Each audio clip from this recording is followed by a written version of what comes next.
నల్గొండ జిల్లా కొండమల్లేపల్లిలో private school principal రూపారెడ్డిని హత్య చేసిన విద్యార్థులను కఠినంగా శిక్షించాలని Telangana recognised schools management association ప్రభుత్వాన్ని డిమాండ్ చేసింది. రూపారెడ్డి మృతికి సంతాపం తెలిపారు.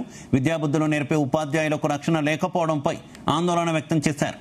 పాఠశాలలకు మొబైల్ ఫోన్ తీసుకురావద్దని చెప్పినందుకు ప్రిన్సిపల్ను హత్య చేయడం అత్యంత బాధాకరమన్నారు. ఉపాధ్యాయుల భద్రత కోసం ప్రభుత్వం ప్రత్యేక చట్టాలను తీసుకురావాలన్నారు.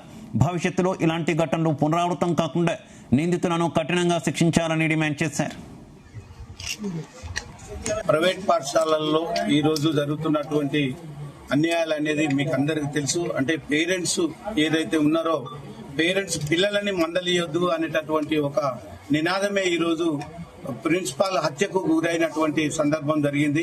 కొండమల్లేపల్లి నల్గొండ జిల్లాలో జరిగినటువంటి ప్రిన్సిపల్ రూపారెడ్డి హత్యకు నిరసనగా రేపు తెలంగాణ రాష్ట్రంలో అన్ని పాఠశాలలను మేము బంద్ చేస్తా ఉన్నాం.